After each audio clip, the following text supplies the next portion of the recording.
Hola, ¿qué tal? Bienvenidos a Vidas Rurales. Hoy estamos en el Silo Virrein-La Mancha con uno de los grandes naturalistas de la zona. Más de 40 años trabajando al servicio de la ornitología entre Ciudad Real, Toledo y algunas veces con escapadas a otros sitios. José Manuel Hernández, ¿qué tal, José Manuel? Muy bien, aquí con vosotros disfrutando. Bueno, yo ya te conozco desde hace muchos años, de hecho eres uno de mis referentes a nivel ornitológico. Yo empecé en la ornitología de tu mano y de la mano de otros cuantos y ya te conozco bastante, pero para la gente que nos está viendo, ¿quién es José Manuel? ¿A qué se dedica y cómo llegó a dedicarse a esto?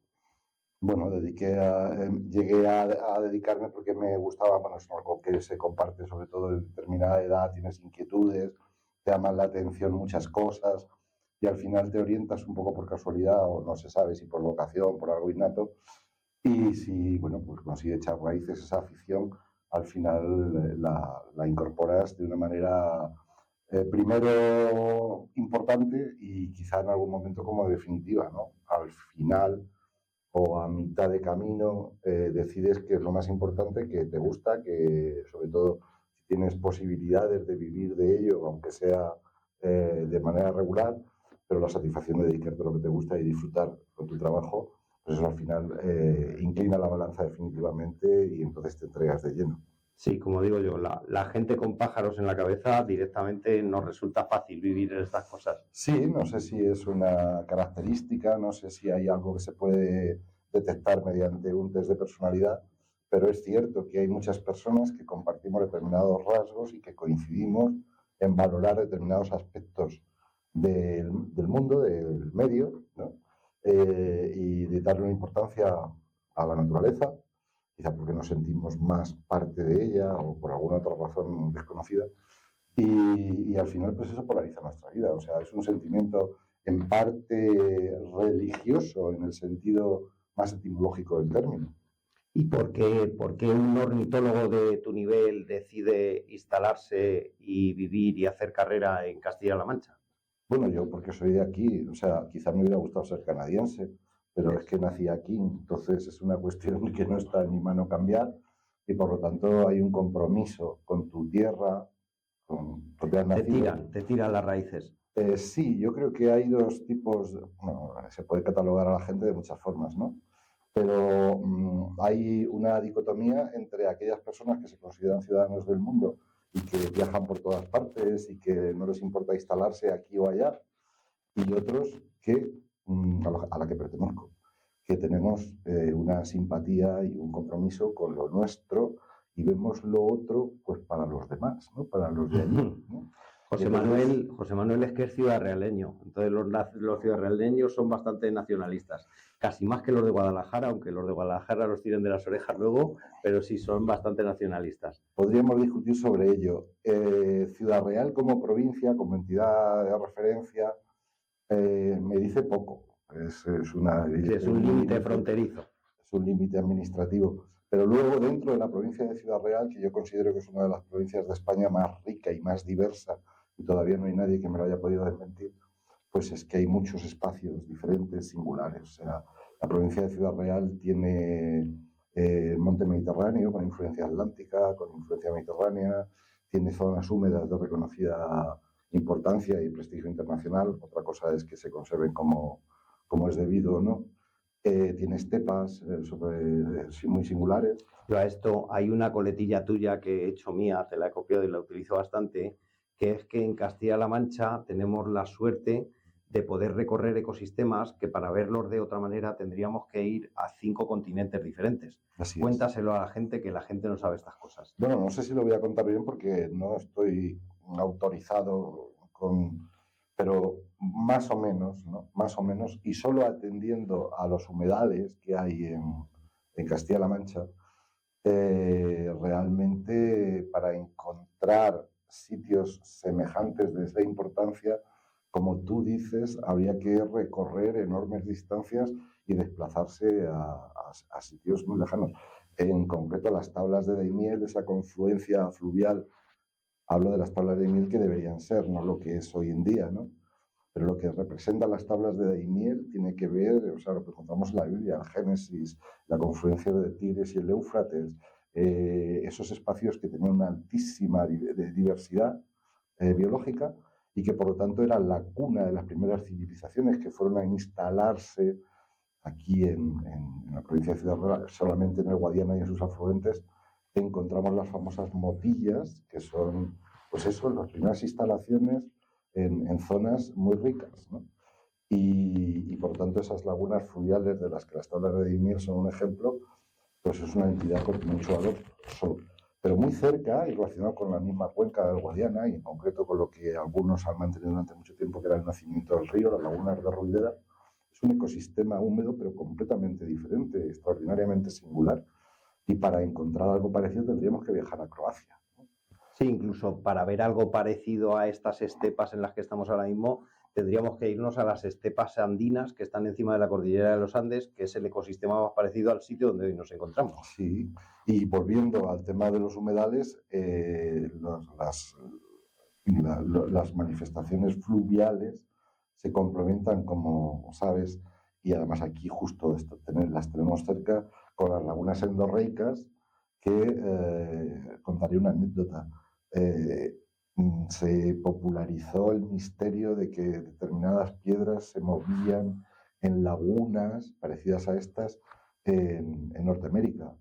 Bueno, es en el Valle del Infierno. En Estados Unidos hay piedras errantes Sí, sí, que son... pero lo que no sé si sabes es que fue, creo, la Universidad de Alcalá la que desveló el misterio en lagunas que están muy cerca de aquí. Eso es, el Lillo. Muy Encontraron ese mismo fenómeno y al final, con más o menos éxito, no sé si hay controversia al respecto, no me extrañaría, ¿no? Porque aquí todo se discute.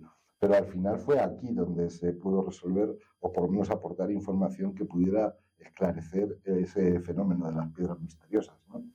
Entonces, es cierto, aquí tenemos una naturaleza extraordinaria. Es verdad que algunas no tenemos playas, no tenemos alta montaña, pero en general yo sigo apostando a que tenemos un ecosistema muy diverso y lo tenemos al alcance de la mano. Entiendo un poco a la gente que viaja a miles de kilómetros con todo lo que eso supone, incluso desde el punto de vista del impacto ambiental, ¿no? Del transporte y todas esas cosas, para ver lo que tienen más cerca. A mí una vez me dijeron que se habían acordado mucho de mí porque habían visto flamencos en no sé dónde. Los flamencos los veo todos los días en las lagunas de Alcázar o ahora en casi cualquier humedad, ¿no?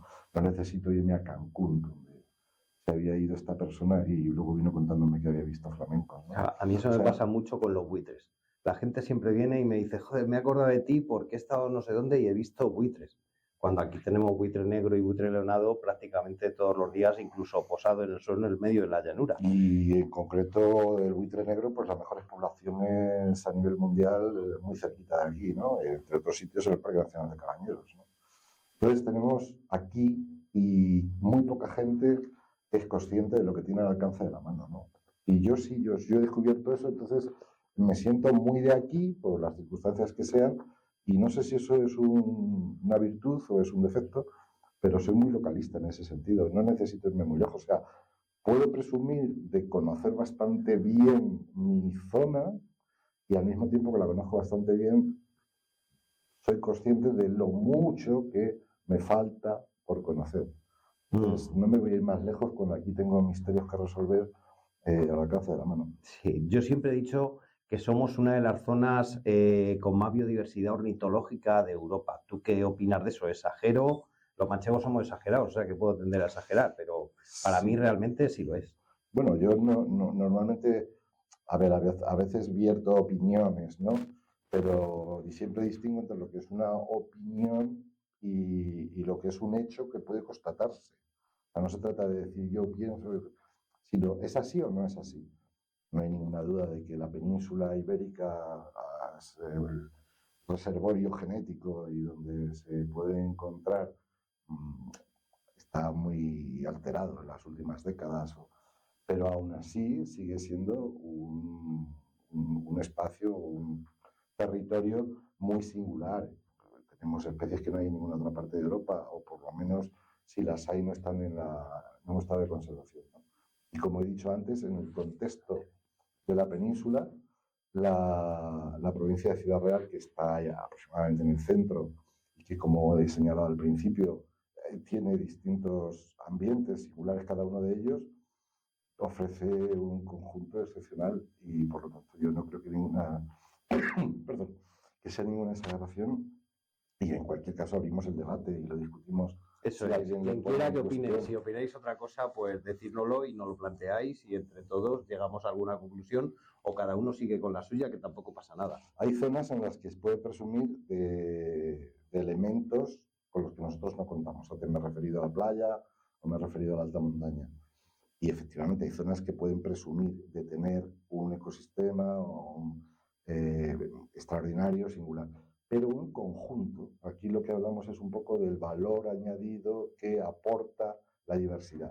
El conjunto que tenemos aquí, que podemos pasar rápidamente del bosque mediterráneo a las estepas o a las zonas húmedas de un tipo o de otro, con apenas recorrer unos kilómetros, eso sí que yo creo que es una singularidad. Y sin entrar además en otro tipo de aspectos como históricos o, en fin, de valor cultural de otra naturaleza, ¿no? Estamos hablando en fin, de naturaleza en general, de aves en particular, ¿no? Y el estado de salud de nuestra biodiversidad ornitológica, ¿cómo lo ves? ¿Te quieres mojar? ¿No te quieres mojar? No tengo ningún problema en pronunciarme. Hombre, yo creo que tenemos un enorme patrimonio, lo que pasa es que ha sido desatendido y, bueno, quizá la prueba más evidente son los humedales, con la importancia que tienen los humedales, no desde el punto de vista como la gente siempre asocia cuando defiende los humedales, los patos, no sé qué, no, hombre, el agua es fundamental para la vida, el agua es un recurso imprescindible para cualquier economía y, por lo tanto, tú estás pensando en el ser humano y en la estabilidad y la sostenibilidad de nuestra sociedad cuando defiendes el recurso. Si además resulta que ese recurso se manifiesta de una manera espectacular y que puede contribuir a desarrollar modelos económicos de que tenga atractivo turístico, científico, de otras tipologías, pues efectivamente es que estamos defendiendo algo extraordinariamente singular, lo más importante. O sea, cuando se busca vida en otro planeta, se busca ver si hay agua, ¿no? Y nosotros con el agua, pues somos bastante insensatos. No lo estamos haciendo muy bien. Yo diría que lo estamos haciendo fatal. O sea, no andaría con medias tintas. Lo llevamos haciendo fatal mucho tiempo. Creo que somos conscientes de que lo estamos haciendo fatal. O sea, creo que eso ya no hay ninguna duda. Y realmente el reto que tenemos sobre la mesa ahora es si vamos a ser capaces de empezar a hacerlo bien y cuándo. Pero la conciencia de que lo estamos haciendo fatal es manifiesta. O sea, problemas Sí, de agua. igual deberíamos evolucionar más medioambientalmente, porque sí que es verdad que la sociedad evoluciona en muchos sentidos, pero medioambientalmente como que seguimos cometiendo los mismos errores que hace 80 años, cuando realmente podríamos buscar otras fuentes de recursos diferentes o otra forma de gestionar las cosas que fuese más responsable con el medio ambiente y que supusiera un menor gasto de agua. Últimamente y en otro marco se ha puesto de moda o se está hablando de un concepto que es la supraconciencia, ¿no? Para mí la supraconciencia es el salto que trasciende nuestro compromiso social, que es hasta donde hemos llegado ahora y es básicamente lo cotidiano, es lo que se enseña, al compromiso ambiental. Para mí la supraconciencia consiste en tener esa percepción de todo lo que está más allá del ser humano y que es importante para establecer relaciones con el ser humano, ¿no? El día que alcancemos, que seamos conscientes, es ese nivel superior y es incorporar el medio ambiente no como algo estético, como algo decorativo, sino como una parte fundamental con la que se tienen que establecer. Que es donde vivimos. Tienen que establecerse lazos, compromisos, tienen que incorporarse a nuestra moralidad. En el momento en que seamos capaces de alcanzar ese nivel, esa supraconciencia, que ya en sí misma implica que necesariamente tiene que ser ambiental, pues entonces empezaríamos a forzar las cosas y alcanzaríamos en lo que yo defino el camino adecuado para llegar a ser el Homo sapiens del que presumimos, pero que aún no. Le sacamos no somos. En las películas. Realmente yo creo que es un poco como en las películas de Avatar, esa hiperconectividad, que todo está conectado, los animales, las plantas, los seres que habitan el planeta, todo conectado. Como que queremos alcanzar eso, pero un poco de mentira, sin que nos cueste nada. Yo creo que los organismos, desde los más simples a los más complejos, están conectados, fíjate, haciendo referencia a las aves, ¿no? Para explicar las migraciones, tenemos necesariamente que tropezarnos con el hecho de que están conectados, están enchufados al medio, están recibiendo información del cielo, ¿no? De los astros, ¿no? Y que el hombre, en un proceso evolutivo que hasta ahora se ha considerado positivo, que yo me atrevo a cuestionar, desde el aprendizaje, la cultura y todo eso, hemos olvidado completamente esos mecanismos naturales, intrínsecos, instintivos, de enlazamiento con el medio, ¿no? Entonces ahora parece que todo se aprende en los colegios, en las universidades, en los libros, cuando resulta que la mayoría de los seres con los que compartimos el planeta no necesitan ese tipo de medios para entender y aparentemente mucho mejor que nosotros y para estar conectados con el mundo y con todo lo que les rodea, ¿no? O sea, habría que hacer una revisión en ese sentido. Probablemente es imposible retroceder ahora para recuperar determinados instintos, determinadas capacidades. Probablemente sea muy difícil. Pero a lo mejor podríamos cambiar los modelos educativos y empezar a educar de otra manera. O por lo menos lo que sería muy fácil es cambiar nuestra percepción y hacer un reconocimiento de la situación, ¿no? Y, por ejemplo, avanzar en el tema de los derechos de los animales, de la naturaleza en general. Yo a veces he dicho, exagerando, que hay que pedirle permiso a las piedras para cambiarlas de sitio, ¿no? Puede parecer exagerado, pero lo pienso sinceramente, ¿no? O sea, hay que ser muy respetuosos, incluso con otros seres vivos. Sí, una piedra puede tener muchas cosas debajo. Aquí en La Mancha, pues si te vas a una laguna, igual debajo de una piedra en la laguna de Peñahueca tienes un grillo cascabel de plata, que es un insecto que estaba ya extinguido hace muchos años y que se volvió a redescubrir. O sea que... Entonces, en ese sentido, bueno, estamos hablando más de filosofía que de ornitología, ¿no? Pero en el fondo no está mal, porque al final a lo que te dedicas es por algo, ¿no? Y es porque te sirve para alcanzar un poco o mucho el objetivo fundamental, que es entender la vida, saber dónde venimos, saber dónde vamos, ese tipo de cosas, ¿no? Y entonces yo lo encuentro mucho mejor por este método, pues que a lo mejor, pues, leyendo determinados textos o militando en determinadas organizaciones. José Manuel, 40 años estudiando las cigüeñas. A mí me parece una pasada y encima yo soy tan osado como muchos que llego y te digo, José Manuel, yo creo que las cigüeñas ya no migra ninguna porque están los vertederos llenos. Cuéntale a la gente porque habrá mucha gente que piense lo mismo que yo. Bueno, las cigüeñas es un sujeto experimental. Quiero decir que uno se interesa por el comportamiento animal y yo había empezado ya hace muchos años a hacer seguimiento, colaborando en alguna campaña y demás. Y entonces cuando me planteo fijarme un trabajo así, entonces no pensaba que iba a ser toda la vida, pero a largo plazo, ¿no? Pues opté por ese sujeto experimental, ¿no?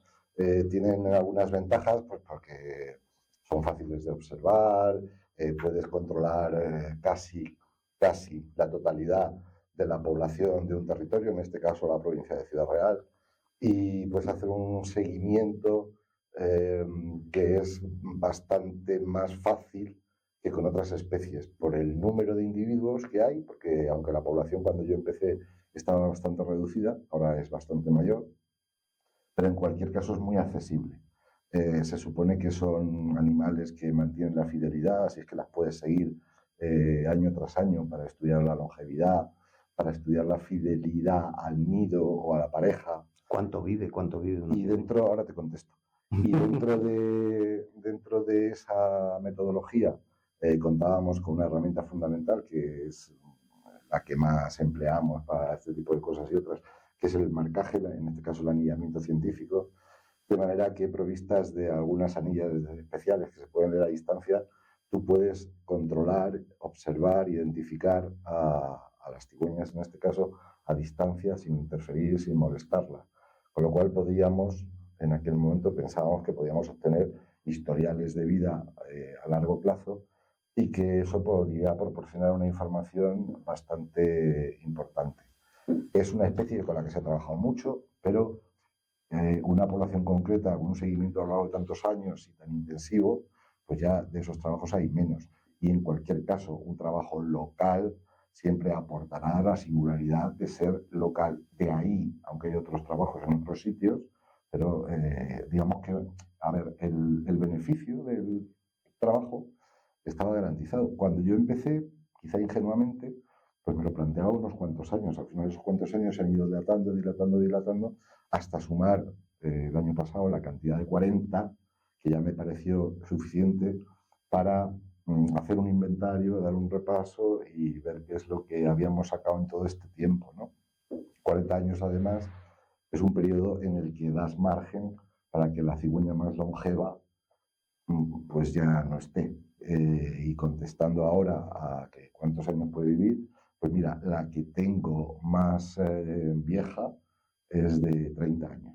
30 años. Y la bibliografía lo que dice es que en cautividad, o sea, en condiciones controladas, con asistencia veterinaria, la alimentación correcta, sin estar sujeta a depredadores o a accidentes, pues se calculaba 30 y tantos. O sea que si yo tengo un individuo, una, que ha llegado a los 30 años en condiciones naturales, que ya es una barbaridad, es realmente un récord. Luego, con menos edad, pues son más. Hay unas pocas que pues, pueden tener 20 y tantos años. Hay una gran cantidad de aves que no superan las primeras fases, de manera que si utilizáramos un sistema convencional de media, la media sería muy baja, porque muchas mueren pronto. ¿Mueren pronto por causas naturales o más bien por todo lo que llevan a los nidos? Porque yo he ido alguna vez contigo a anillar cigüeñas y a mí me sorprendió muchísimo la cantidad de cosas que podía haber dentro de un nido de cigüeñas. Sí, hay un repertorio, se puede hacer un inventario muy curioso, ¿no? Hay de todo, desde ropa interior a juguetes, ¿no? Que a veces parece que los han llevado para eso, ¿no? como un regalo de Reyes, ¿no?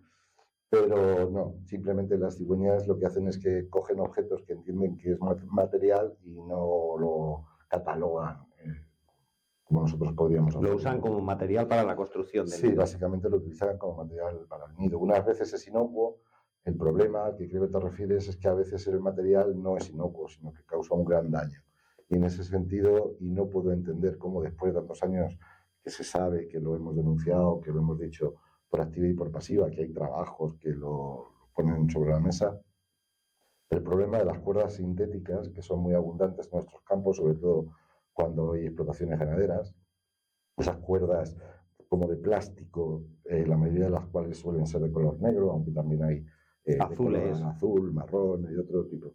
Esas cuerdas sintéticas son un peligro enorme. Primero, como podrían ser las otras cuerdas, ¿no? Porque a veces, si las llevan en gran cantidad, acaban introduciendo una pata o la cabeza, acaban atándose a esas cuerdas. Puede afectar a los adultos, incluso hay muchos casos, tengo muchas fotos de adultos que han acabado mal porque se han atado a esas cuerdas, pero sobre todo el mayor impacto lo tienen los pollos que se mueven por el nido, que de una manera o de otra acaban en muchas ocasiones atándose y hay dos posibilidades. Una es que no puedan salir del nido porque están atados y otra posibilidad, sobre todo, que esas cuerdas se deshacen un poco, se descomponen en fibras que cuando son muy finas cortan como una cuchilla a afeitar y no se rompen. Entonces puedes encontrar con mucha facilidad, sobre todo jóvenes, con las patas amputadas, porque al final han cortado la cuerda o han estrangulado tanto la pata, principalmente la pata, se pueden enredar, ya digo, el cuello, las alas. Eso vi yo, pata. Yo vi una pata ya en muy malas condiciones. Las cigüeñas las llevan porque entienden que eso es material y todo lo que ven que entienden que es material, pues lo llevan al nido, lo colocan, por supuesto de que aquello va a servir para algo, ya no saben y no entienden que corren ese peligro, ¿no? Pero vamos, aparte de la mortalidad que se puede producir en los nidos por esta circunstancia, luego, digamos que en condiciones naturales, la amenaza principal, sobre todo en las migraciones, pues son la colisión con tendidos eléctricos, que es muy frecuente, chocar con los tendidos eléctricos. A veces la electrocución, cuando se posan en torretas de distribución que cuyos conductores están cerca, y si ha llovido, hay niebla, hay mucha humedad, al abrir las alas pueden producir un cortocircuito con daño para la compañía eléctrica o los vecinos, que pueden quedarse sin luz, pero con un coste definitivo para ellas porque quedan muertas, electrocutadas, ¿no? Y según tus datos, en tu zona de estudio, ¿cómo se encuentran las poblaciones de cigüeña y qué beneficios o impactos puede tener esa población? Te digo lo de impactos porque ahora a todos nos da un poco la sensación de que hay muchísimas cigüeñas, de que hay muchas más cigüeñas de las que había antes. Y como al final cazan, no sabemos si esa predación al final pues, puede terminar siendo negativa. Cuéntanos tú qué sabes más. Cuando yo empecé había una preocupación porque las poblaciones de cigüeña en todo el mundo, y particularmente en España, llevaban décadas de declive. Hay países que habían perdido completamente sus poblaciones o que habían reducido extraordinariamente la población a unas pocas cuando habían tenido cientos de parejas, ¿no? Para aterrizar en España, pues eso se había producido con carácter general, y para concretar en la provincia de Ciudad Real, pues los censos históricos, el primero de los cuales fue en el año 47, los censos históricos habían bajado de 600 a 500 o ahora mismo no recuerdo las cifras exactamente, ¿no? Pero en un declive brutal que se concreta en el año 84 en un censo internacional. Cada 10 años se hacen censos internacionales para evaluar la población mundial. Y en el año 84, que ahora no recuerdo qué número de censo era internacional, la población en la provincia de Ciudad Real se estableció en 200 y pocas parejas, que continuaba el declive histórico desde los censos remotos, que ya digo, pues se hicieron en la década de los 40, ¿no? Y por lo tanto había preocupación porque estábamos quedándonos sin cigüeñas y ya se habían quedado otros países sin ellas, y por lo tanto se veía... Eso despierta una preocupación y se generan muchos grupos en muchas provincias o en muchos territorios que se toman en serio el de seguirlas, a ver qué pasaba, y ese declive continúa hasta poco después. No sé si fue todavía en los 80 o a principios de los 90, donde se experimenta un repunte, y a partir de ahí las poblaciones empiezan a crecer, empiezan a crecer, empiezan a crecer.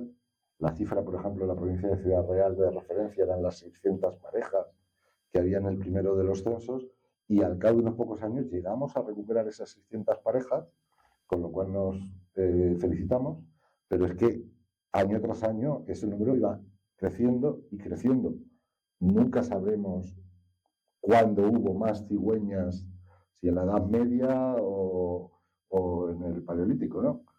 Pero bueno, sí sabemos que la cigüeña blanca está relacionada con la actividad humana, y que por lo tanto fue la presencia del hombre y su actividad principalmente agrícola y quizá ganadera la que favoreció a esta especie, en detrimento, por ejemplo, de otras aves y sobre todo de su pariente más cercana, que era la cigüeña negra, ¿no?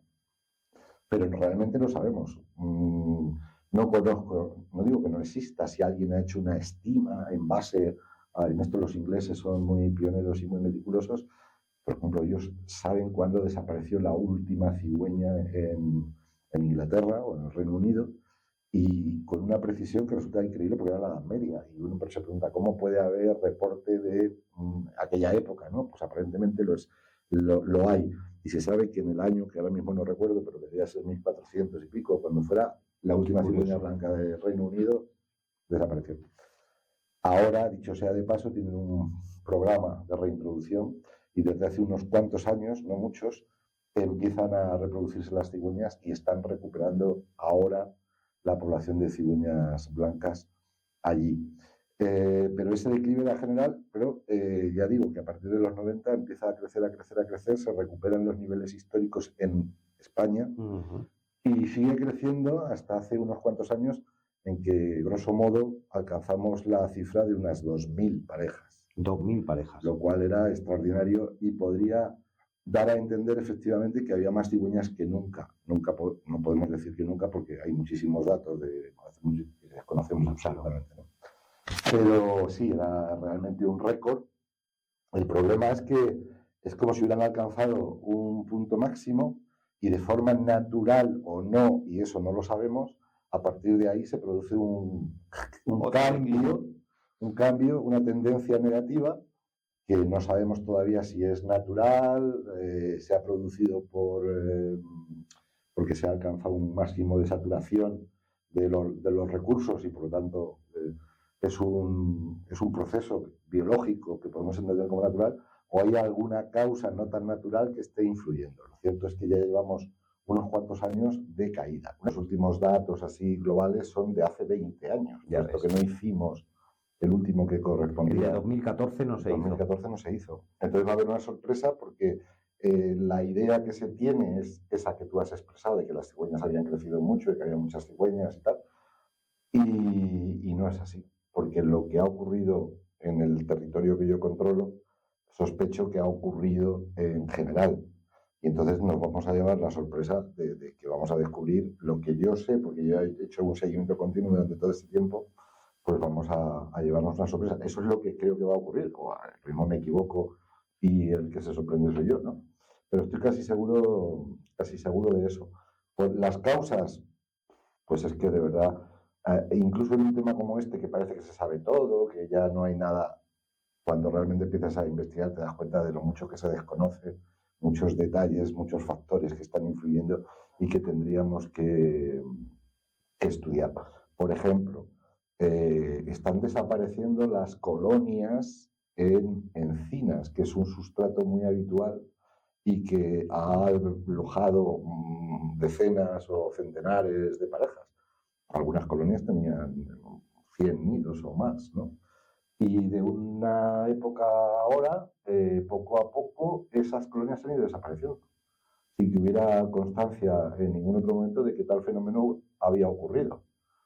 Pero en todas partes, o sea, desde el norte al este y al sur, colonias tradicionales en encinas que llevaban décadas han desaparecido completamente, o sea, nada. A lo mejor se han empezado a caer algunas de esas encinas por el taladro de la encina. Las encinas están ahí, los nidos están ahí. Todo, pero lo que no están es las cigüeñas. Entonces, ¿por qué? Bueno, pues hay muchas hipótesis que aquí no voy a atreverme a explicitar y porque realmente no tenemos evidencias, aunque sí hay sospechas de qué es lo que puede estar ocurriendo, ¿no?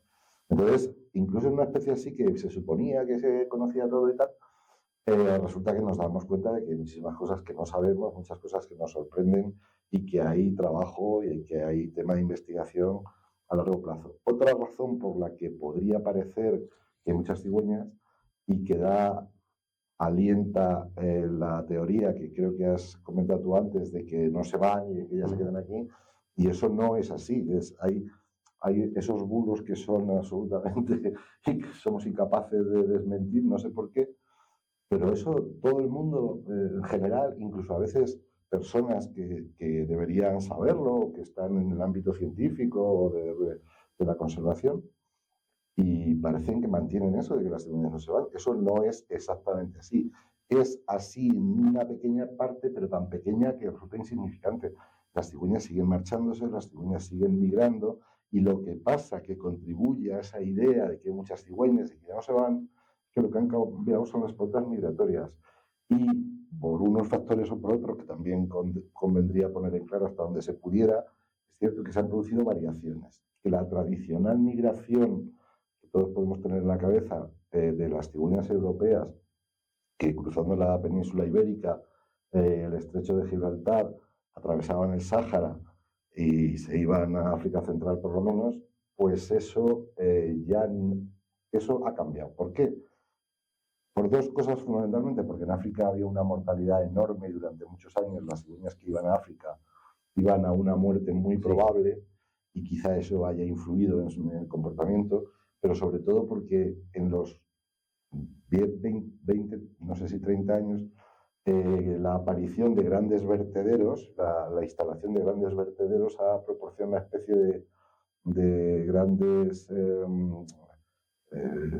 centros de alimentación. 24 horas. Sí, un autoservicio 24 horas de comida basura, nunca mejor dicho. Sí, además comida basura. Y entonces las cigüeñas ahora, hay que tener en cuenta que las migraciones no se producen por la diferencia de temperatura, porque huyan del frío, sino lo que ha determinado siempre las migraciones es la escasez de alimentos. La escasez de alimentos, ¿no?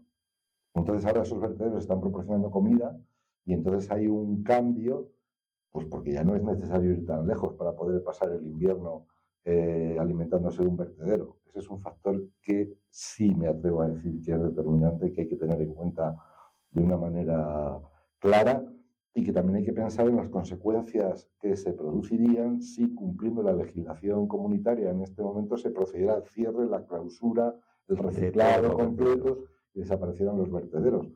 Los vertederos son muy desagradables, pueden generar muchos problemas, pero para algunas especies de aves particularmente, pero cigüeñas, milanos, garzas incluso, no hablemos de garcillas, montones de pajaritos, gaviotas sobre todo, son una oportunidad que puede en un momento determinado estar sosteniendo o puede estar incrementando la población, que cuando son especies que están amenazadas o que corren algún peligro, pues hay que tener en cuenta. Entonces, la presencia de estas cigüeñas migrantes, pero que se quedan aquí, es lo que crea la falsa sensación de que las cigüeñas no se han No ido se van y están aquí y siempre. que las cigüeñas, pues hay muchas.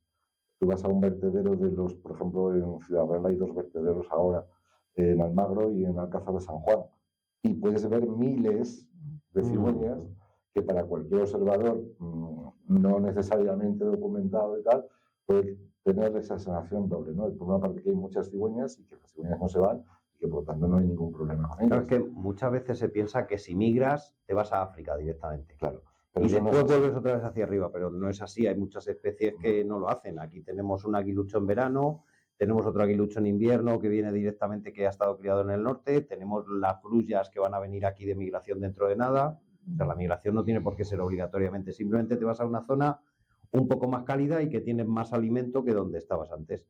La migración es una estrategia de supervivencia que a lo largo del tiempo puede evolucionar y especies que hoy son migradoras, no diré mañana, pero dentro de X años, décadas o siglos, pueden haber cambiado radicalmente si las circunstancias ambientales se ven modificadas. No porque tomen la decisión de cambiar sus rutinas, sino simplemente porque la selección genética va a favorecer a aquellos individuos que tengan una conducta o tengan otra. Entonces, en un momento determinado, migrar va a ser bueno y los individuos migrantes van a tener ventaja sobre los sedentarios y en otro momento van a ser los sedentarios los que van a tener más ventaja reproductiva sobre los migrantes, con lo que poco a poco la población va a derivar a tener un comportamiento mayoritario de sedentarismo o migratorio, ¿no? Estamos en ese proceso y a veces cuando asistimos, como puede ser el caso de las cigüeñas, a ver en directo la evolución de ese proceso en un corto espacio de tiempo, tenemos una oportunidad realmente que hay que aprovechar, porque eso normalmente no se produce como para que un individuo, un sujeto, a lo largo de su vida lo pueda observar. Normalmente son cambios que se tardan en producir siglos o milenios, ¿no? Cuando hay una oportunidad de este tipo, y con las cigüeñas está pasando, pues la verdad es que tenemos que felicitarnos porque podemos aprender mucho con este caso, ¿no? Y entonces, después de 40 años, como tú bien has dicho, podríamos decir que ahora tengo más interrogantes y más ganas de trabajar o de investigar algunos aspectos que cuando empecé. Que cuando empezaste. Porque es que cuando vas conociendo las cosas, las preguntas se van resolviendo, pero al mismo tiempo que vas respondiendo, van surgiendo más preguntas, ¿no? Pero eso es la ciencia, es la investigación, así es que eso es lo normal. Y con esto espero haber justificado suficientemente haber dedicado la mayor parte de mi tiempo a esta especie, que por otra parte es una especie simpática. Ha vertido luz sobre las grullas. Sobre además, las cigüeñas. Eso, sobre las cigüeñas. Que fíjate que curiosamente las cigüeñas son las que nos hicieron descubrir que la migración de las aves existía porque apareció una cigüeña con una flecha atravesada. Sí, o sea, deberíamos saber más hay mucha literatura o hay muchos ejemplos o muchas cosas y sí, ciertamente, antes de que se pusiera en marcha esta metodología del anillamiento científico, que al fin y al cabo no lleva tantos años, poco más de 100. Te corto un poquito, ya que hablas de anillamiento científico, para decirle a todo el mundo que el fin de semana que viene, el sábado 26, podéis estar con José Manuel y conmigo en el Aula de la Naturaleza de Madridejos, que vamos a hacer ahí una jornada muy chula de anillamiento científico con iniciación al mundo de las aves rapaces. en conmemoración del Día Mundial de las Aves. Y ahora ya sigues y nos cuentas sobre anillamiento, si quieres, que llevas tantos años anillando como estudiando las cigüeñas. Entonces, más de 40 años de anillamiento en la Reserva de la Biosfera de los Humedales de la Mancha y en plena época de migración, algo tendrás que contarnos. Empecé a anillar antes que dedicarme a las cigüeñas. Más de 40 años, entonces. Sí, porque era a principios de los 80 y con las cigüeñas empecé en el 84, ya llevaba unos años anillando, ¿no? Pero es ciertamente lo más productivo es el trabajo con las cigüeñas porque me he dedicado más intensamente, ¿no? De los otros anillamientos que tienen que ver con otras especies y tal, pues podemos sacar conclusiones, podemos hacer trabajos, pero a ver, la calidad por el tiempo dedicado, por la intensidad de datos, la cantidad de datos, etcétera, pues es superior, ¿no? Pero lo que venía a contar es que aunque parezca obvio y ahora mismo la gente no sea consciente, en realidad llevamos poco más de un siglo obteniendo información fidedigna de dónde van las aves gracias al anillamiento científico. Hasta hace poco, 100 años, pues realmente lo que había eran especulaciones. Y como tú decías bien, cuando apareció una cigüeña con una punta de flecha pues la gente no se lo creía porque decía, nadie pensaba que las cigüeñas podían viajar tan lejos y no había una respuesta clara a dónde iban. Creo que pensaban que las cigüeñas y las golondrinas se escondían debajo del cieno de los pantanos. Bueno, y después resurgían como el ave fénix. Creo que se debe a Aristóteles la idea de que las golondrinas se enterraban en el barro ¿sí? Durante el invierno. Ya que lo hicieron las cigüeñas, no creo que fuera tan temerario. A las cigüeñas les costaría más. Tenían que cavar un buen agujero. Pero si hiciéramos una colección de las teorías que a lo largo de los siglos se han vertido para explicar la desaparición o la aparición de las aves y otras muchas cosas, realmente sería muy divertido, ¿no? Porque se han empleado cantidad de hipótesis y tal, que algunas son realmente la más loca para ti. Esta vez que las golondrinas se enterraban, que además se atribuye a... Realmente habría que primero certificar que efectivamente Aristóteles dijera tal cosa, ¿no? Pero así lo he leído y así se comenta, sí, ¿no? Supongo que será cierto, porque en aquella época pues, no parecía una hipótesis descabellada. Al fin y al cabo sí que hay otros animales que efectivamente, anfibios, que se entierran, ¿no? Que aparecen cuando se dan determinadas circunstancias. Y no sé, ahora mismo no se me ocurre ninguna otra idea absurda, pero sin duda las hay. Y seguramente que cuando acabemos esta entrevista se te ocurra lamentaré no haber recordado alguna de las muchas tonterías, entre comillas, ¿no? que se han dicho con mejor o peor intención. Pero nuestro conocimiento sobre las rutas de las aves es muy reciente. Ya digo que hasta hace muy poco los datos eran puntuales, anecdóticos, sorprendentes, pero ha tardado mucho tiempo en conseguirse un cuerpo suficiente de información que haya permitido hacer el análisis y descubrir hasta cierto punto los desplazamientos. Todavía queda pendiente y en la actualidad siguen planteándose hipótesis y siguen realizando estudios científicos de cómo las aves, vale, sí, que migran, pero ¿y cómo saben y dónde ir, cómo ir? No solamente se trata de ir al sur, que sería relativamente sencillo, sino de seguir determinados caminos, o sea, navegar, ¿no? Es más complicado. Y el retorno con exactitud a los lugares de origen, a ocupar el mismo nido cada año, ¿no? Y en el caso de las cigüeñas y en el caso de otras especies, año tras año, ¿no? A encontrarse en el mismo lugar, en el mismo nido, con la misma pareja. Sí. Todo eso es un misterio, pero básicamente, y por apuntar una idea así de carácter general, diré que lo que nosotros hemos conseguido después de muchísimo tiempo y gracias a una tecnología moderna, que son los satélites que hemos colocado en el espacio para que nos proporcionen información y a través de un dispositivo que antes era un GPS, ahora ya cualquier dispositivo electrónico, desde un teléfono móvil a cualquier otra maquinita de estas, pues nos da precisamente las cosas. El móvil ya se llama smartphone, ya no se llama ni teléfono móvil siquiera, ya es otra cosa. Y eso nos da una lección de humildad, o sea, resulta que nosotros con toda nuestra sabiduría, nuestra ciencia, nuestra tecnología, ahora hemos puesto a punto una tecnología y las aves particularmente, pero no solo las aves, también los insectos, mamíferos, se parten de la risa, ¿no? O sea, la cantidad de esfuerzo que hemos gastado, la cantidad de dinero que hemos gastado, la tecnología que hemos tenido que desplegar, cuando ellos llevan de la noche de los tiempos utilizando mecanismos naturales para orientarse, para navegar y para saber dónde están y dónde quieren ir, ¿no? Entonces, pues eso es básicamente, aunque hay muchos detalles, pero básicamente las aves tienen esa capacidad innata para saber dónde están, dónde quieren ir y cómo resolver el problema. Ahora que estamos en paso migratorio, yo siempre que he ido a anillar contigo, siempre que hay una recaptura o coges un pájaro de Holanda de cualquier sitio, es un subidón, porque ya te está dando mucho más datos ese pájaro. Bueno, ¿Qué pájaro tienes de esta temporada que te haya pasado, que te haya llamado mucho la atención, o alguno que te haya llamado mucho la atención de lo que podamos ver en la zona? ¿Y cómo se encuentran esas zonas de paso migratorio ahora mismo? ¿Las tenemos bien mantenidas? ¿Cómo estamos? a ver, vamos a ver. En cuanto al subidón, la adrenalina o la hormona que sea, que se produce cuando vamos, todo el mundo tenemos emociones, todo el mundo en un momento determinado nos alegramos por algo y tal, a veces no es nada extraordinario. Es decir, esperar un pajarito que viene con una anilla de no sé qué sitio, pues siempre una anilla extranjera, sobre todo. A mí me gusta mucho, es como subir una montaña pero sin el dolor de piernas. Es un subidón chulo. Sí, sí, sí. Pero vamos, es una anécdota, ¿no? Lo importante es cuando reúnes una cantidad de datos suficientes que te permiten hacer un estudio, demostrar una hipótesis o algo así, ¿no?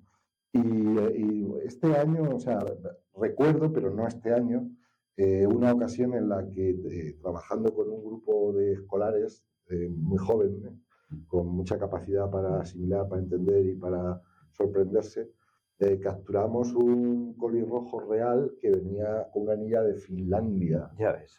Que es un buen recorrido. Y cuando además le explicas que ese pajarito lo cogimos en abril, o sea, para nosotros eso es lo que llamamos migración prenupcial, ¿no? O migración de primavera, que es cuando las aves que han bajado al sur están regresando al norte para iniciar un periodo reproductivo. Lo que quiere decir que ese pajarito que cogimos, en este caso concreto, en el Parque Nacional de las Tablas de Daimiel, estaba de vuelta. Y es un pajarito que pasa el invierno más allá del desierto de Sáhara, en países como Mali, Senegal o por ahí, ¿no? Un pajarito de 22 gramos, Un pesa pajarito 20 gramos. más pequeño que un gorrión. Sí, sí, ¿no? sí, alucinante. Más pequeño que un gorrión, ¿no? Entonces, claro, cuando lo datamos, vimos la edad que tenías, supimos que era un joven del año anterior, pues es que había nacido el año anterior y estábamos en su primer viaje de retorno. Así ha hecho el viaje de ida y ahora estaba en el viaje de vuelta y por la anilla sabíamos que su destino final iba a ser Finlandia, así es que lo cogimos a mitad de camino de su viaje de vuelta, ¿no? Esto cuando se lo cuentas a un grupo de niños que quedan absolutamente sorprendidos y ponen una cara de perplejidad, pues realmente es muy gratificante, ¿no? Ocurre, pues no sé, depende. En el caso de las cigüeñas, por ejemplo, cuando yo, que regularmente, de una forma metodológica, visito los vertederos para hacer lecturas de anillas y de pronto encuentro una que hacía a lo mejor 10 años que no sabía nada de ella, que pensaba que habría muerto, y de pronto me la encuentro, porque algunas anillas hasta las reconoce, sobre todo porque las anillas convencionales metálicas son difíciles de leer a distancia, pero las acompañamos muchas veces de anillas que llamamos de lectura a distancia, son anillas de plástico, de PVC, con códigos y tal. Y a veces esos códigos resultan muy fáciles de recordar porque forman una palabra, pues por ejemplo vamos a poner gato, o pan, que es una cosa que me acabo de inventar porque probablemente gato, la G no es una letra que se suele utilizar, así es que gato es poco probable que lo pudiéramos ver, ¿no? Normalmente la O tampoco se utiliza un cero, pero bueno, puede dar la sensación que pone gato, o como tú dices, con tres dígitos, pan, ¿no? Y entonces hay anillas que recuerdas, y a mí me pasa mucho, y entonces te llama la atención y te sorprende. Si luego compruebas además que es una cigüeña que había dado por perdida y que resulta que no, que está, no sabes dónde cría probablemente porque hacía mucho tiempo que no la veías, pero eso son momentos muy gratificantes y que aportan mucha información. Porque claro, normalmente el que una cigüeña dejes de verla no quiere decir que necesariamente ha muerto. Puede ser que haya cambiado de nido, puede ser que, como te decía antes, con las colonias que se han perdido, pues lógicamente la mayor parte de esas cigüeñas adultas estarán criando en otro sitio y nos llevará bastante tiempo saber encontrarlas en otro lugar, ¿no? Y al final podremos establecer, pues parece que de aquí, por la razón que sea, pues se han trasladado a este otro sitio, ¿no? Entonces todos esos procesos son muy emocionantes, por eso cada jornada de anillamiento o cada jornada de lectura de anillas o tal, es muy gratificante porque te proporciona muchas satisfacciones, Sí, sí. pequeñas satisfacciones, pero que hace que no pierdas el interés, que te motiven a continuar, etcétera, etcétera, etcétera. Bueno, pues subir un montón de pequeñas montañas, pero sin el dolor de piernas. Sí, y en cuanto a la otra pregunta que me habías hecho a propósito de la importancia que tenía el conservar los ecosistemas o mantener el medio natural para que pueda recibir, pueda alimentar y contribuya al desarrollo del ciclo vital de los animales en general o de las aves en particular. Sí, porque sitios como este son importantes. Esto, para que todo el mundo lo entienda, esto es como si fuese el aeropuerto de Barajas. Un aeropuerto internacional por donde se va la ruta hacia África, pasa casi siempre por aquí, con lo cual es una zona... Pues ahora querría enlazar con algo lo que habíamos hablado antes, quizá un poco más superficialmente, que es la importancia de los humedales, porque los humedales son lugares de alta producción biológica, son lugares estratégicos en la migración de las aves y, por ejemplo, tenemos de alguna manera todavía el privilegio de contar de una de las estaciones más importantes para la migración de las aves en la provincia de Ciudad Real, que es lo que representa el Parque Nacional de las Tablas de Daimiel, pero que en realidad habría que extender a la otra figura que declara la UNESCO unos pocos años después. El Parque Nacional de las Tablas de Daimiel se declara en 1973. Y como se hizo mal y sabíamos que se hacía mal, la UNESCO vino de alguna forma a enmendar el error, o lo intentó, declarando lo que había que declarar protegido, que era lo que ahora se conoce como Reserva de la Biosfera. Humedales de la que Mancha. No solo es el Parque Nacional de las Tablas de Daimiel, sino que es el conjunto de los humedales que básicamente es el eje del Guadiana, desde las lagunas de Ruidera, los afluentes principales del Alto Guadiana, que serían el Jiguela y el Záncara, principalmente, y sus arroyos, y luego el complemento, un poco como el postre, ¿no?, que serían las lagunas endorreicas, que no tienen conexión con las lagunas fluviales, las tablas, etcétera, pero que complementan de una manera muy significativa, sobre todo porque gran parte de las lagunas endorreicas son de origen salino y entonces incrementan enormemente la biodiversidad, ¿no? Pues todo eso, que en mi opinión, y vuelvo a retar a ver si alguien me lleva la contraria, es el principal, más importante, más genuino valor de que puede presumir Castilla-La Mancha. Entonces, a mí el Quijote me gusta mucho, presumo haberme leído varias veces y lo sigo escuchando de vez en cuando. Pero el Quijote, si Cervantes hubiera escrito en un lugar de La Rioja, de cuyo nombre no quiero acordarme, se acabó el chollo. Hay que ver lo que somos capaces de explotar la figura del Quijote y otras cosas en las que ya no entraré porque, en fin. Y sin embargo, la importancia de nuestros humedales, que la tienen desde todos los puntos de vista, pues pasa desapercibida. O sea, hoy, si hiciéramos una encuesta sencilla, pues depende de la pregunta, pero incluso las preguntas más fáciles las desconoce el 60 o el 70% de la población. Y si vamos a las preguntas difíciles, ya ni te cuento, o sea, ni el 5% de los encuestados, vayamos donde vayamos, van a dar la respuesta correcta. O sea, el desconocimiento es enorme. Pero sí que si en lugar de encuestar a los ciudadanos, encuestamos a los políticos y a los responsables, incluso a los técnicos, los resultados serían igualmente sorprendentes. O sea, el desconocimiento que hay es enorme. Pues sí, mira, al hilo de lo que estás contando nos viene muy bien la gente que ha llegado esta mañana cuando estábamos anillando, que simplemente iban dando un paseo porque una chica del pueblo les había invitado a ir, se iban a ver un poquito las lagunas por encima y en cuanto nos han visto han alucinado con todo lo que se podía ver en la zona, incluso le echaban la bronca a su amiga de cómo no les había llevado antes a ver las cosas que han visto esta mañana.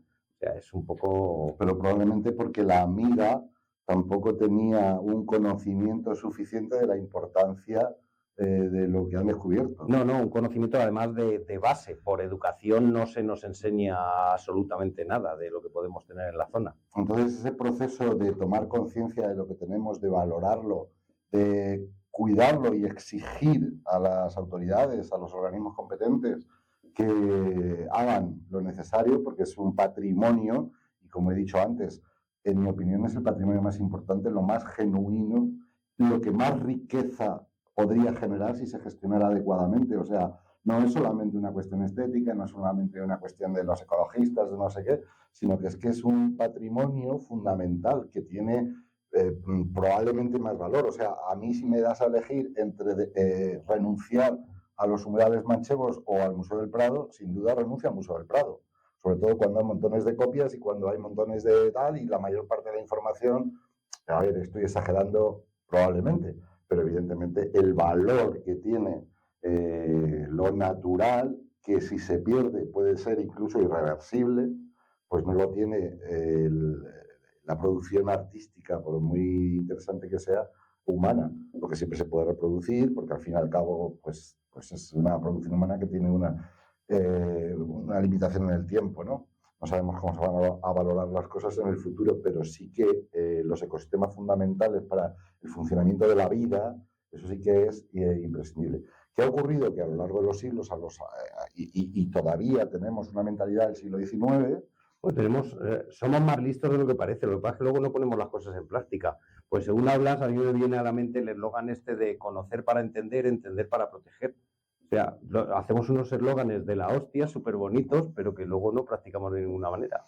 Sí, bueno, vuelvo al concepto de la supraconciencia, que es imprescindible que se integre. O sea, que el desarrollo del niño, yo en un momento determinado de mi vida di clases en la Facultad de Educación y la asignatura Psicología del Desarrollo iba contemplando cómo evoluciona la mentalidad del niño y cómo va relacionándose con el entorno y cómo alcanza el grado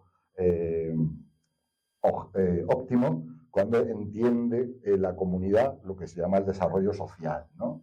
Y yo en el tiempo que estuve allí me empeñé en que las alumnas, porque era psicología infantil, la mayoría eran mujeres, dieran el siguiente paso, ¿no? Que era el desarrollo ambiental. No se habla de desarrollo ambiental en psicología evolutiva, ¿no?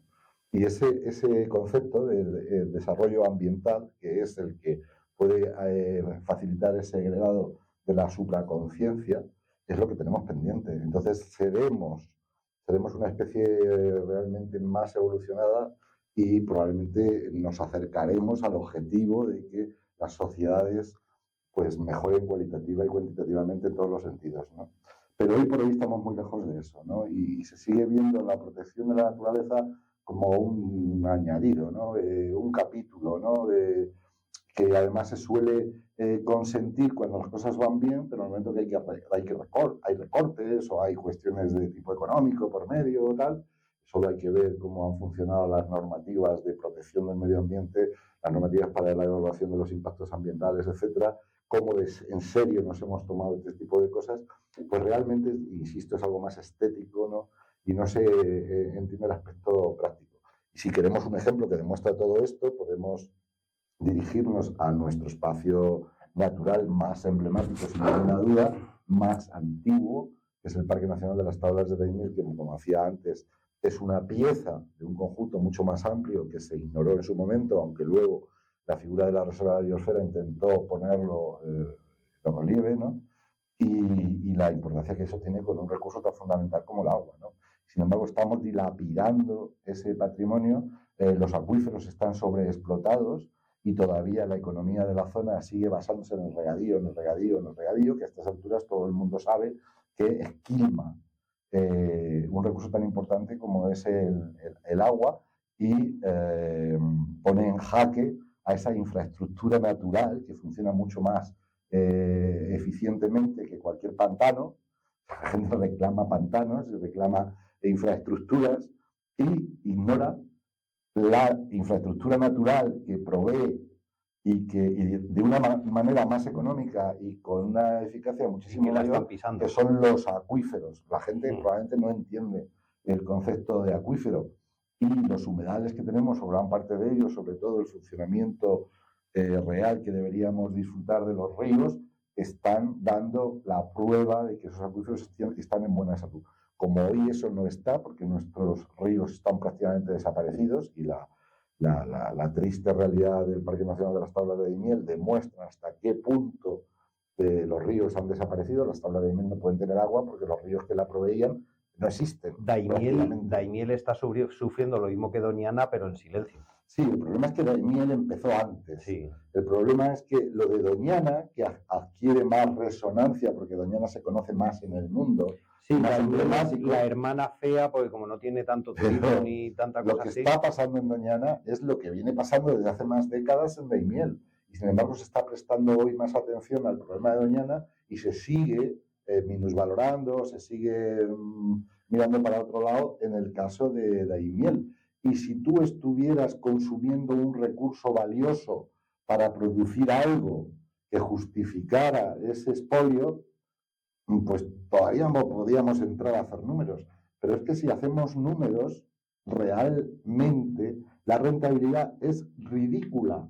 O sea, el producto más popular y que podríamos entender que genera mayor beneficio como consecuencia de la implantación del regadío de manera masiva sería el vino, que es el producto estrella de Castilla-La Mancha.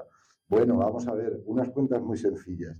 El precio del vino en el mercado internacional, esto se puede discutir, pero yo reto a cualquiera que con cifras reales se pongan sobre la mesa y hagamos cuentas. El vino a granel, que es la mayor parte del vino que se vende en los mercados internacionales, tiene un precio de céntimos de euro. Según la FAO, no los radicales ecologistas antisistema, sino según la FAO, para producir una copa de vino hacen falta 120 litros de agua, es lo que se llama huella hídrica. O sea, para un litro de vino hacen falta más de 600 litros de agua. Claro, si tenemos en cuenta el precio que tiene una botella de vino y tenemos en cuenta el precio que debería tener el agua que necesitamos, pues hombre, las cuentas encienden las alarmas. Dicho de otra manera, porque esto a la gente le causa más impacto. Los países a los que le estamos vendiendo el vino se parten de la risa, porque en realidad no nos están comprando vino, nos están comprando el agua que se van a ahorrar ellos para producir el vino que ya les estamos entregando a un precio ridículo. Esto es ofensivo. Sin embargo, las autoridades se aplauden, se felicitan de esta venta absurda, ¿no? Cuando la sociedad tome conciencia de esto y entienda que las cosas tienen que cambiar necesariamente, de hecho ya se oyen de momento de lejos, pero se oyen ya campanas en el sentido de que la producción agropecuaria, tanto la ganadería como la agricultura, es insostenible. Es insostenible. O sea, las sociedades del futuro, las poblaciones, con incremento de población de una manera o de otra, y no me vale que la tasa de regeneración y tal esté bajando en los países más desarrollados, pero ahí están los países menos desarrollados, ahí están los inmigrantes. O sea, tenemos una población extraordinariamente que crece de manera exponencial y para la que los modelos tradicionales de producción de alimento no sirven. Claro. Entonces hay que cambiar el modelo. Yo, no sé, sin enrollarme demasiado, aunque ya me enrollo mucho. Nada. Pero entiendo que hemos pasado de la agricultura a la agroindustria. La agricultura ha desaparecido. O sea, cuando se habla de agricultores, cuando se habla de... No es cierto, la agricultura y el agricultor han desaparecido. Más producción. Quedará algún agricultor bohemio, quedará alguna persona que tenga un huerto y que haga las cosas bien, pero cada vez menos, porque no son competitivos, o sea, no pueden competir con la agroindustria, que es ahora mismo la que marca... Bueno, de momento pueden competir porque son minoría. Nosotros tenemos a un agricultor que tengo pendiente traerle aquí y es un agricultor que hace un modelo de agricultura alucinante y está compitiendo. Sí que es verdad que no compiten a los mismos niveles, ya nos contará en sus trucos. Pues con mucho esfuerzo y mucha frustración, con toda seguridad, produciendo calidad en lugar de cantidad, pero con muchas más dificultades que los grandes lobbies que manejan los grandes mercados, ¿no? Entonces, la industria es ahora mismo lo que domina. Y haríamos muy bien, yo soy partidario, el lenguaje es muy poderoso. Y siempre aporto soluciones sencillas para que la gente entienda las cosas. Y la mejor manera de que se entiendan las cosas es llamarlas por su nombre, no utilizar términos que confunden, que generan emociones. No, hay que llamar a las cosas por su nombre. Y hay que decir que la agricultura ha desaparecido, básicamente, que lo que impera es un modelo agroindustrial con toda su problemática y todos sus costes, y que el futuro, y hay que irlo anunciando y para que la gente se vaya haciendo la idea, porque evidentemente tenemos que evolucionar y evidentemente tenemos que cambiar las cosas y evidentemente ahora no podemos renunciar a determinadas maneras de entender la vida, pero sí podemos cambiar la metodología y a lo que vamos es a lo que yo llamo agrotecnología, que es utilizar la ciencia y ahora se habla mucho de inteligencia artificial. Apliquemos la inteligencia artificial a analizar algunos de los grandes problemas que sufrimos y la inteligencia artificial, si tiene buenos protocolos, buenos algoritmos, nos da las soluciones a toda velocidad de una manera... luego podemos discutir sobre los resultados. Igual ya hay alguien que tiene hasta acceso a esa tecnología, ha hecho la prueba y no le ha gustado la respuesta. Eso es muy viable. Segurísimo. Pero en algún momento, porque el poder puede controlar, de hecho ya están intentando controlar y demás, pero lo bueno de un algoritmo es que se puede compartir. Yo decir, yo quiero del algoritmo, lo quiero examinar, lo quiero estudiar y lo quiero corregir. Y no yo, fulanito de tal, sino universidades, institutos independientes, de manera que para resolver un problema utilizando la inteligencia artificial es necesario alcanzar un consenso para que las partes, como en un proceso de mediación, las partes estén de acuerdo en utilizar ese modelo y aplicar la inteligencia artificial para la resolución de conflictos. Y cuando hagamos eso, los modelos actuales de agroindustria, tanto en ganadería como en agricultura, son insostenibles. Y el resultado es que lo antes posible tenemos que cambiar de estrategia y tenemos que utilizar los recursos de una manera económicamente viable y productiva. Y eso se puede hacer ahora cambiando el método, cambiando los modelos. Pero hoy no solamente el coste de determinados recursos, como puede ser el agua, los problemas que tienen los productos químicos, los fitosanitarios o los medicamentos que se utilizan en la ganadería y que ponen en riesgo nuestra salud. O sea, todo eso tiene que cambiar y tenemos que dirigirnos hacia modelos de producción que sean eficientes y que se justifiquen, porque lo que se produce compense el trabajo. A ver, dicho de otra manera, y por si acaso, tú coges una semilla, la plantas en una tierra fértil que vas a regar sin comprometer los recursos y tal, y tienes una espiga. Bueno, pues el proceso, que no ha comprometido nada, ha multiplicado el grano inicial pues en una espiga que ya son muchos más granos, con lo que si repites eso y una y otra vez, tú generas riqueza, ¿no? Pero lo que tú no puedes hacer es invertir una cantidad de recursos, tanto agua, tierra, dinero, para producir algo que tiene un valor menor que los recursos que has necesitado para producirlo. O sea, es como si utilizaras lingotes de oro para fabricar chatarra. Bueno, esto es muy sencillo de entender, no sé por qué nadie lo explica con claridad. ¿Es difícil hacer la transición? Es difícil, pero es urgente.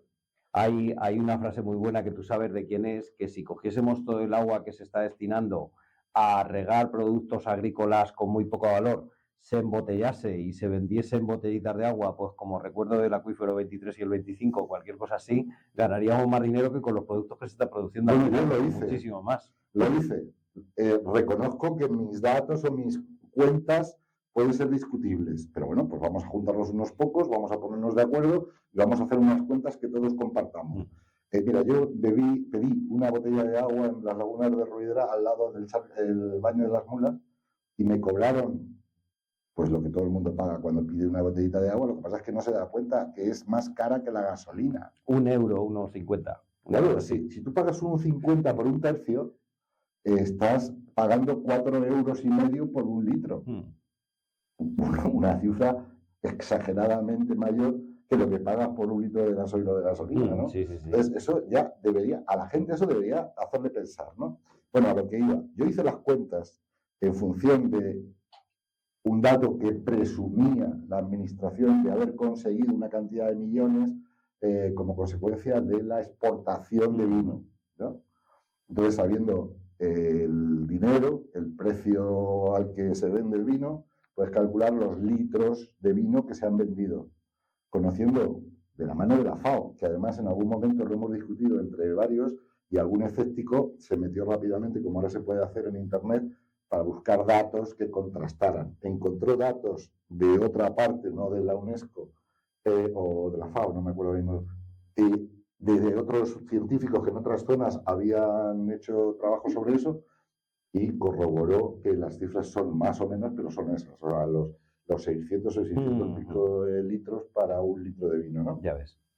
Entonces, si teniendo en cuenta esos datos hubiéramos embotellado el agua que habíamos empleado para fabricar o para producir ese vino y hubiésemos vendido agua, que es más necesaria que el vino, porque hay mucha gente como tú que no toma vino. Yo, a mí me gusta el vino, pero podría prescindir del vino. De lo que no puedo prescindir es del agua, ¿no?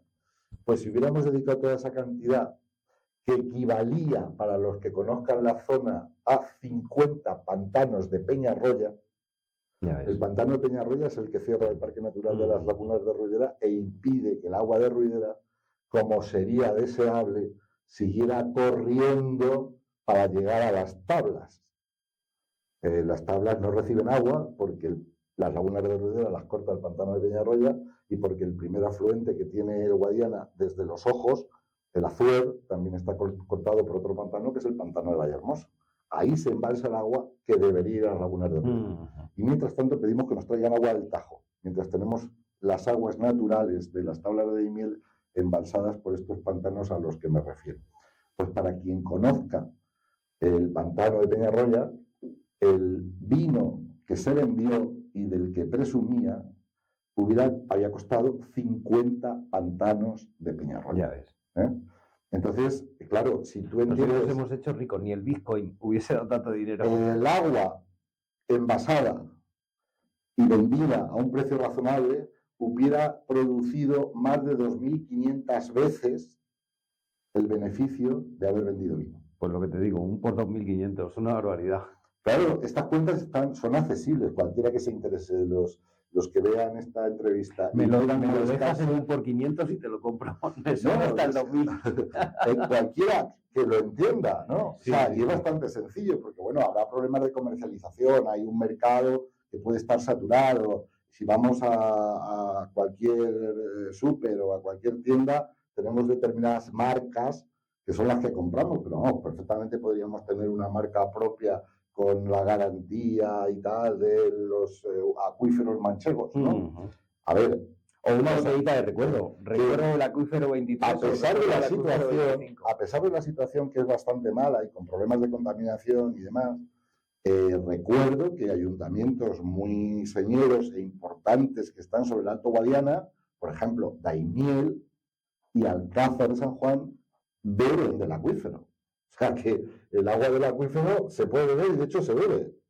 Antes había más, porque ahora nos están intentando sustituir el agua del acuífero por otras aportaciones externas que tienen un coste enorme y que comprometen, porque la gente debería movilizarse en la defensa de los acuíferos.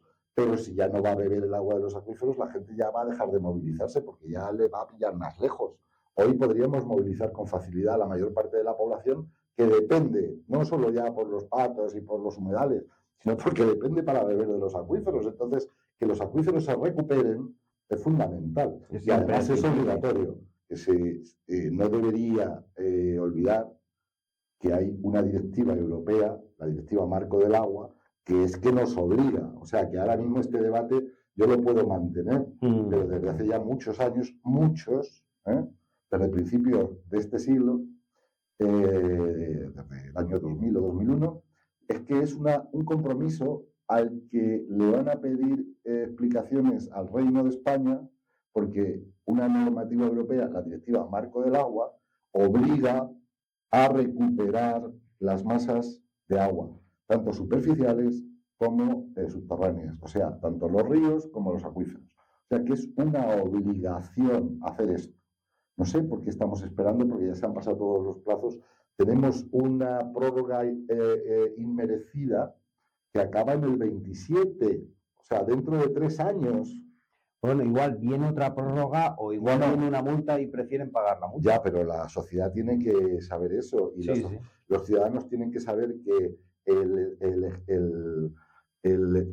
a ver si lo digo, el empeño en exprimir a través de impuestos y tal, que creo que padecemos la mayoría, algunos más que otros, pero eso se debe en parte, pues hay que pagar las multas por no hacer las cosas bien. Sí, por no hacerlas ni bien ni mal. Los ciudadanos deberían rebelarse, porque no son ajenos a esto. La mayoría, si hiciéramos una encuesta, yo siempre vuelvo a las encuestas porque me parece esto muy demostrativo, la mayoría de la gente no es consciente de esto. La mayoría de la gente ¿te gustaría pagar menos impuestos? Pues la gente le gustaría pagar menos impuestos. Pero usted sabe que la mayor parte de su dinero y que hay una cantidad enorme de su dinero que se destina a determinadas cuestiones, no tenemos ningún control de qué se hace con nuestro dinero, tenemos un control muy pequeño. Pero desde luego lo que estoy seguro que a nadie le apetece es que el dinero que tienen que pagar se destine finalmente a pagar multas por no hacer lo que se tiene que hacer, ¿no? La toma de conciencia sobre este tipo de cosas es fundamental, pero lamentablemente nos movilizamos por... en fin, yo cada vez por el reúne la gente en la plaza de Cibeles, ¿no? O que salen en tal, o que se suben a los coches pitando por las calles con banderas. Que está muy bien también, pero que hay cosas más importantes por las que movilizarse. Y luego no nos movilizamos. Hay tantos asuntos por los que deberíamos movilizarnos que pues probablemente estamos de acuerdo en que no podemos hacerlo así porque sería extenuante, ¿no? Pero al menos algunas cuestiones, o cuando hay ciertas convocatorias, o cuando una asociación, un colectivo, tal, propone un tema que repercute de una manera tan directa y tan importante, sí que deberíamos movilizarnos, ¿no? Pero volviendo, la situación actual, que es de extraordinaria emergencia, de extraordinaria urgencia, sobre un lugar emblemático como son las tablas de Daimiel, que condensa, o sea, que es como el resumen, como el piloto de alarma que te está avisando de que algo no funciona, y sin embargo la escasa atención que se le presta, la poca conciencia que tienen los ciudadanos, incluso los que viven en el Alto Guadiana, en la zona más afectada, pero evidentemente es un patrimonio mundial. Todos deberían estar concienciados, igual que nosotros podemos solidarizarnos con la problemática de otras partes de la península o de otras partes del mundo, ¿no? Pero al menos los ciudadanos locales deberían no parar para defender, como en otras ocasiones se han defendido cuestiones, para reivindicar y para defender y para exigir que las cosas se hagan bien. Tenemos un reto, por resumir, y casi yo diría que termina, que es ese plazo que nos da la Directiva Marco del Agua hasta el 2027, ¿no? En la medida en que los ciudadanos tomen conciencia, aunque sea ya en el último momento, y presionen a las administraciones, se podría dar un giro copernicano, un giro extraordinariamente importante, ¿no? En todos los aspectos. Yo no sé si podemos contribuir desde aquí, desde luego no es el único foro. Hay montones de organizaciones, desde las conservacionistas, ecologistas, defensa de la naturaleza, movimientos sociales, que estamos ahí, que lo estamos diciendo y que completamos un poco esa faceta profesional, científica a la que nos hemos referido en otro momento, con esta labor militante, porque la ciencia y la conciencia deben ir de la mano, ¿no? Sí, que nos afecta a todos y que es algo que incluso es responsabilidad nuestra, ya no del resto, bueno, es de todos, pero de los manchegos mucho más. O sea, es una zona que tenemos que proteger y que tenemos que defender como sea. Que al final es verdad que la culpa de no conocer no es nuestra porque no nos han educado para eso, pero al final todos tenemos opción de educarnos y de preocuparnos un poquito más por lo que tenemos y de intentar hacer que siga adelante. Pues sí, yo creo que el mensaje, mira, todo lo que hemos hablado, yo lo resumiría en una llamada a la movilización, a la preocupación, a la toma de postura activa, a la reflexión, porque evidentemente luego le echamos la culpa a los políticos, le echamos la culpa a las administraciones, pero al fin y al cabo ellas simplemente van a ser sensibles a las demandas. Y a veces esas demandas tienen que ser contundentes y tienen que ser exigentes y tienen que dar ultimátum. Y de alguna forma los ciudadanos tenemos la última palabra. Sí, no, si queremos seguir viviendo como vivimos hoy en día y mantener el estilo de vida rural que podemos llevar en estas zonas, que realmente se puede vivir muy bien con mucha calidad de vida, sin agobios, sin saturaciones, sin tener gente por todos los lados y ruidos por todos los lados, pues tenemos que tirar para adelante con eso como sea. Entonces, nada, el amor también se demuestra así, luchando por las cosas que realmente valoras y que quieres. Pues José Manuel, yo creo que con esto vamos a ir terminando, nos vamos a tomar un descansito, un cafetito, ¿eh? Si alguien quiere saber algo más, si quiere que sigamos charlando de esto, de cualquier otra cosa, ya sabe que el día 26 nos puede encontrar en el aula de la naturaleza de Valdehierro, de Madridejos. Simplemente te pones en contacto con el aula de la naturaleza y si quedan plazas, que no tengo ni idea, pues te podrás apuntar y pasar con nosotros un día hablando, pues, de arreglar cualquier cosa del mundo o de pájaros, porque somos gente con pájaros en la cabeza al final. Así que nada, por nuestra parte, muchas gracias. Si os ha gustado, darle un like de esos, que es el dedito para arriba, suscribiros si os apetece ver otros capítulos. Y José Manuel, por mi parte, muchísimas gracias. Nada, hasta otra. Sí, venga, pues repetimos cuando quieras. Chicos, un abrazo.